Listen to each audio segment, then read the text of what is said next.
So here's the hole. You can see,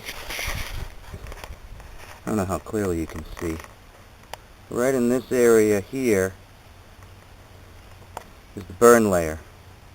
That's where all the trash got burnt. We're going a little bit deeper than the burn layer, but this is where the dig is and where we're finding everything. And there's the screen we're using to sift it all out. 1/2 inch mesh.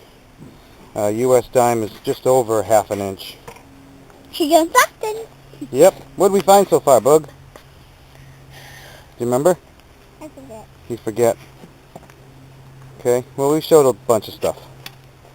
Here's just what we found. What is that? It is... It's rusty. I don't know what it is. Oh, okay. Very good. Okay, so this just came out of the hole. It's called Snow Crop Coffee. Frozen Coffee. Yeah. I gotta look that up and see what year it could be.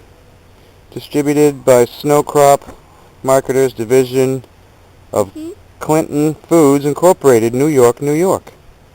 That's New York, New York. That's pretty cool. My turn to do that. No. Let me do it. No, stop. I want to do it. Set. Action.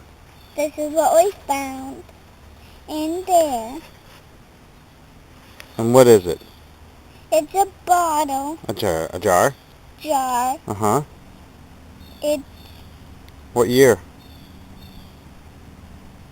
30. A 30? Mm-hmm. Wow. How old is it?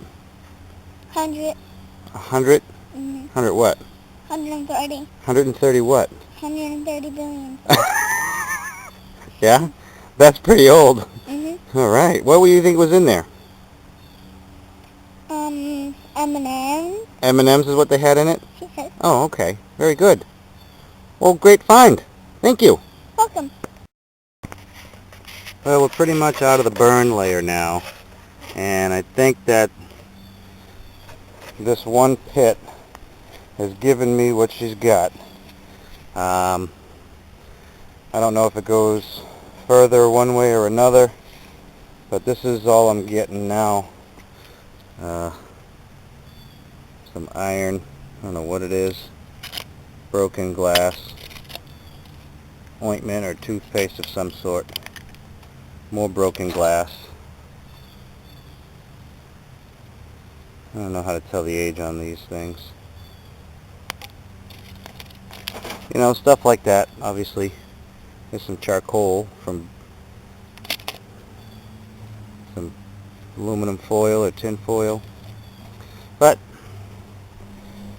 this is the amount of dirt we took out of the hole. So that's going to go back in there.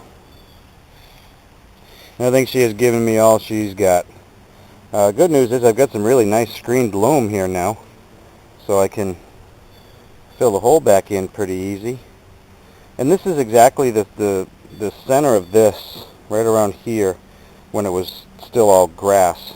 That's where I had a really, really good silver signal that would squeak through every now and then on 2 different occasions. And I chased that thing for, I'd say, at least 3 different digs and could never find it. I always came up with tin foil or, you know, rusty old things, you know.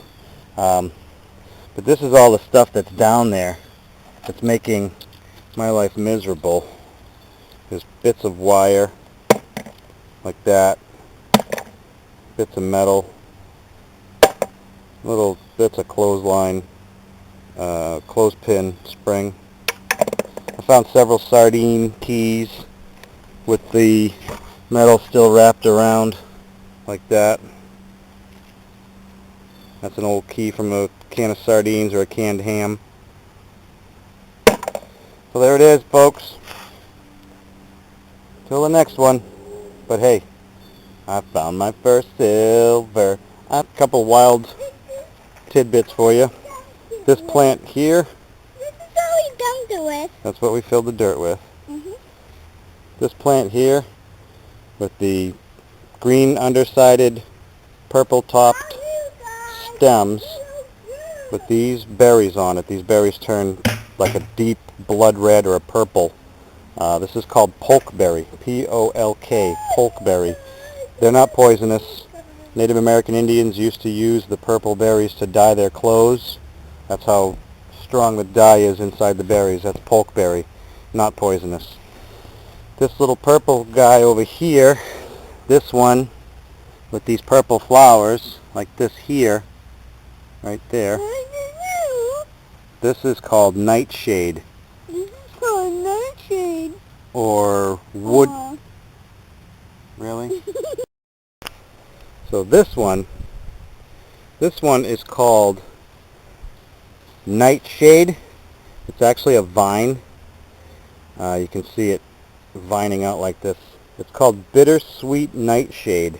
It's not like the other kind of bittersweet you're used to seeing. It gets these little purple flowers on it with yellow centers, and then it forms what starts out as a green berry. Okay, and it turns into a bright red berry. See, here's a couple of the green berries. When they ripen, they'll turn red. This plant is poisonous.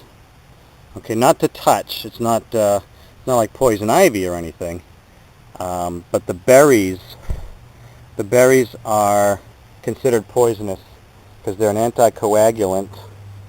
And back in the old school days, they used to take the berries and smush them up into a paste, put them onto a bandage, and put that bandage over a deep tissue bruise or a surface bruise.